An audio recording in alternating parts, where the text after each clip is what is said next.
નમસ્કાર મિત્રો, તમે ઇપ્સમ સોલ્ટ વિશે સાંભળ્યું હશે, જેને કેમિસ્ટ્રીની ભાષામાં MgSO4 તરીકે ઓળખવામાં આવે છે.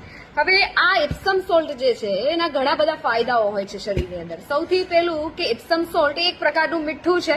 શું કરવાનું હોય છે કે એક બાલટી ગરમ પાણીની અંદર તમારે 1 ચમચી જેટલું આ સોલ્ટ ઉમેરી અને તમારે પગ ડુબાડવાના, અથવા તો તમને ઘૂંટણ પર તકલીફ છે અથવા તો આખા શરીરનો દુખાવો છે, તો તમે જો આ ઇપ્સમ સોલ્ટ વાળું બાથ લો છો તો તમને શરીરમાં બધા જ પ્રકારના પેઇન અને એક્સ જે રહે છે, સ્ટ્રેસ, મસલ સ્ટ્રેસ જે રહે છે, મસલ્સ ટેન્શન જે રહે છે, એ તમને એમાં ઘણું રિલીફ આપતું હોય છે.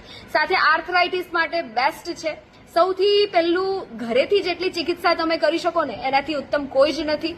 તો આવી જે ઇપ્સમ સોલ્ટ વગેરે જેવી ઔષધિ જેને કહેવાય, એ તમારે ઘરે ખાસ વસાવવી જોઈએ.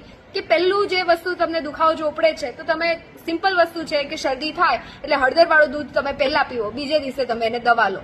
તો તમે તરત દવા ના લઈ અને તમે પહેલા ઇપ્સમ સોલ્ટનું જે કંઈ પણ એનું હોટ બાથ કે હોટ વોટર બાથ તમે લો તો તમને શરીરમાં ઘણો ફાયદો આપતો હોય છે. બીજી અગત્યની વસ્તુ કે નવરાત્રીમાં તમે લેટ નાઇટ 4-5 વાગ્યા સુધી આવો છો, આખા દિવસના થાકેલા છો અને રાત્રે સૂતી વખતે તમે નાસ્તો કરીને ના સુવા કરતા તમે જો એક આ 10 થી 15 મિનિટ જેટલું તમારા પગને ડુબાડે તો તમારા આખા દિવસનો થાક અથવા તો તમે જે લેટ નાઇટ સુધી તમે ગરબા રમો છો એનો થાક તમને તરત ઉતરી જશે. બીજા દિવસે તમને ફ્રેશ ફીલ થશે, તમે આરામથી બીજા દિવસે પણ એન્જોય કરી શકશો. Thank you.